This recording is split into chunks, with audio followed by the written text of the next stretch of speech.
Barbara Boxer has been on the campaign trail saying she's been good for California's economy. She's the Democrat senator from California. And she is calling Carly Fiorina, her opponent in the November election, a failed CEO. Will that strategy work in an economically hurting state?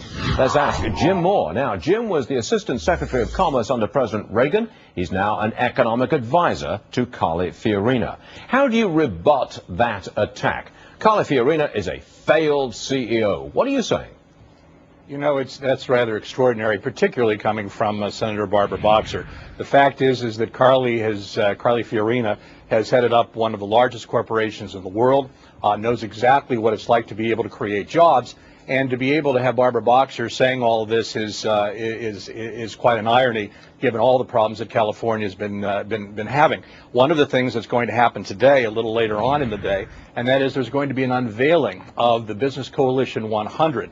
These are 100 prominent business leaders from across California and throughout the United States who are actually coming together. This has nothing to do really with the campaign structure, but was a grassroots efforts to be able to show how Carly Fiorina has indeed an exceptional CEO, what Tom Peters called one of the most transformational figures in corporate America over the past 30 years, Tom Peters being the author of In Search of Excellence. So, well, Jim, are you going to play up, then, Carly Fiorina's business background? Because there is some suspicion that business people are not that popular at the moment. They've certainly been demonized by President Obama. They're not that popular. So will you actually play up her background and say, this is a plus, this is not a minus, this is a plus?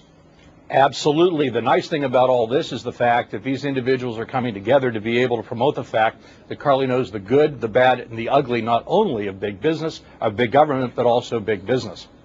What's the latest poll? I've got a poll here that says Barbara Boxer has 47% and Ms. Fiorina has 44%. That's the latest poll that I've been seeing. Are they really that close? They seem pretty close.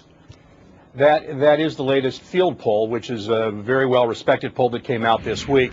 You know what's interesting, Stuart, is the fact that over the past 2 years, for every single month that has passed, the unemployment rate in California has continued to tick up. This is a state that literally would have it has the seventh largest economy in the world. And the only time that the unemployment rate actually went down was this last month, and it was because of all the census workers that ultimately have been hired to conduct the census. And therein lies an important point, and that is the fact that we know that these census workers will have a job for just a few months, and then they'll be jobless. Okay. We're finding that with the stimulus package that an awful lot is being promoted, but essentially we're not creating stable jobs, and that is a part and parcel of what Barbara Boxer should have been doing in the U.S. Senate. Real fast, James. We sit outside California. We look at California. We think this is as about as liberal as it can possibly get. This is California. Yes. This uber liberalism. You're really telling me that there's been a shift? I think, Lee, that there is a shift that is occurring, and it's simply because people are watching what's happening to them and to their neighbors in California. Jobs is the #1 concern. Jobs will continue to be the #1 concern into November. James Moore, we appreciate you being with us, sir. Thank you very much indeed. Thank you, Stuart.